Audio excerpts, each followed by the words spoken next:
Bab 640. Membicarakan adikmu. Jelek. Louis Lu berusaha keras untuk memberitahu Sally Liu tentang Clement Xiao dan keluarga Ogawa. Mata indah Sally Liu berbinar.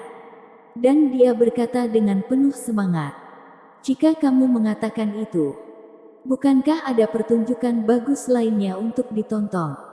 Orang macam apa ini? Dia masih ingin menonton pertunjukan. Tetapi kemudian Sally Liu berkata, "Sepertinya kamu berbohong, Louis Lu. Kamu baru saja datang ke sini untuk mengalami budaya cabul negara Jepang. Aku harus melaporkan masalah ini kepada kakak perempuan tertua. Dan biarkan kakak perempuan tertua mendidikmu dengan baik. Mulai menjadi setan lagi." Louis Lu menyambar ponsel Sally Liu dan berkata tanpa daya, "Baiklah, baiklah.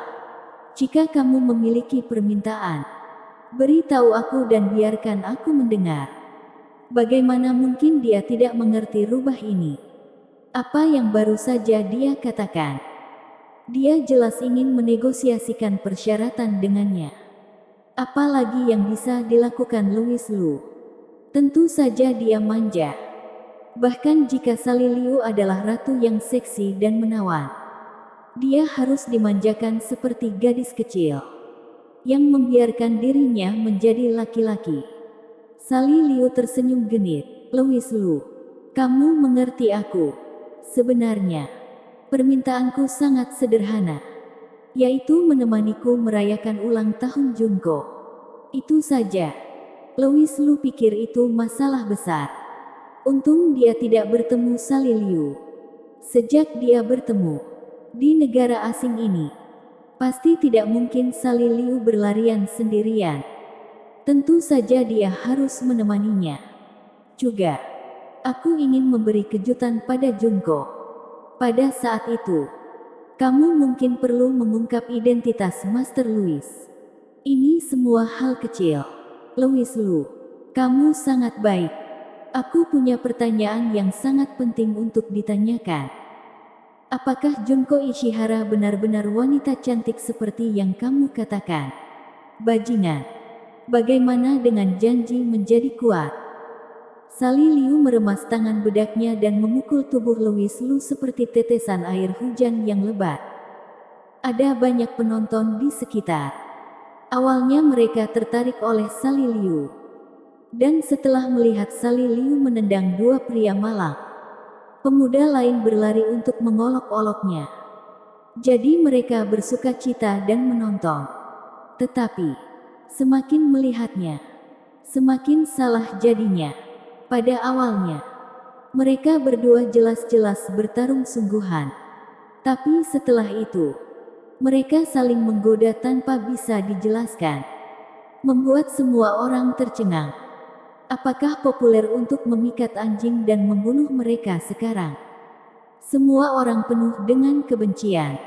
Namun, segera setelah itu, ekspresi muram muncul di wajah mereka lagi. Karena orang-orang dari Persatuan Yoshikawa datang. Persatuan Yoshikawa adalah organisasi bawah tanah di negara Jepang yang mengendalikan banyak perusahaan film dan televisi. Kedua pengintai yang baru saja ditendang oleh Sally Liu adalah orang-orang mereka. Sekelompok orang ini langsung menuju Sally Liu. Tidak ada keraguan bahwa mereka ada di sini untuk menyelesaikan akun. "Cantik. Kamu yang baru saja menendang kedua orangku." Seorang pria dengan kepang serba hitam melirik Louis Lu. Lalu dengan cepat mengabaikannya. Matanya tertuju pada Sally Liu. Dan bertanya, "Ada juga penerjemah di sebelahnya?" Sally Liu mengangkat dagunya dan berkata tanpa menunjukkan kelemahan, "Benar, aku yang menendangnya. Mereka berdua pantas mendapatkannya." Dia bukan orang yang pemalu. Tapi sekarang Louis Lu berdiri di sampingnya. Dia menjadi semakin tidak bermoral. Tidak ada ekspresi marah di wajah pria berkepang itu. Sebaliknya, dia tersenyum dan berkata, "Benar saja. Dia adalah gadis tangguh dari negara Long. Aku sangat menyukainya. Siapa yang ingin kamu menyukainya? Menjijikkan. Sali Liu berkata tanpa berkata-kata. Berpikir bahwa ada banyak pria yang menyukainya. Dan tidak mungkin baginya, seorang pria Oriental, untuk mengatakan hal seperti itu. Pria berkepang itu tersenyum dan berkata, "Cantik. Kita benar-benar bisa duduk dan berbicara dengan baik. Selama kamu bekerja sama. Aku tidak peduli kamu menendang dan menyakiti kedua orangku. Membicarakan adikmu. Keluarlah. Jelek. Jangan kotori mataku."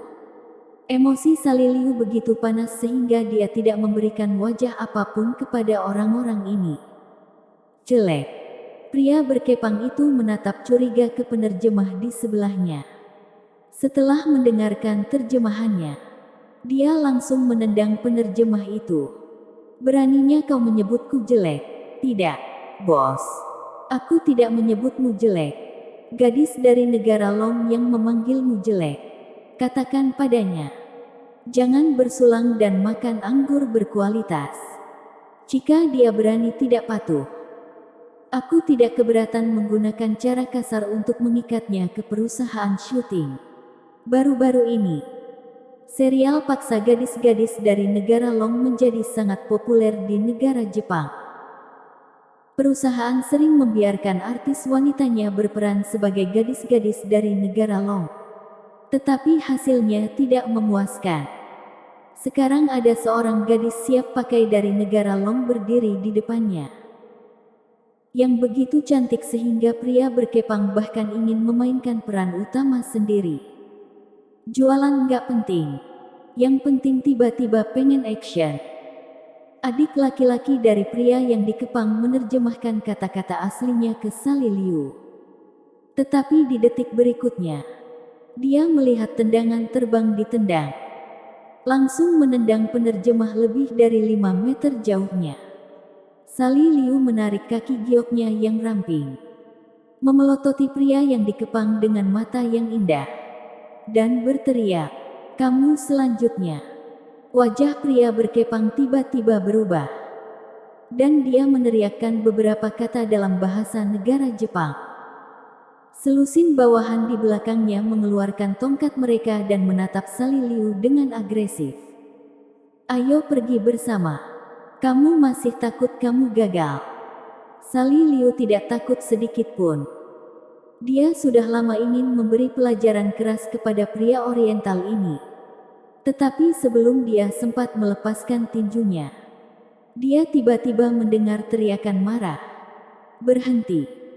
Seorang lelaki tua berusia 70-an berjalan ke arah ini dengan wajah cemberut. Diikuti oleh seorang lelaki muda yang pendek dan kurus. Tuan Tang. Pria yang dikepang dan yang lainnya tampaknya sangat takut pada pria tua itu.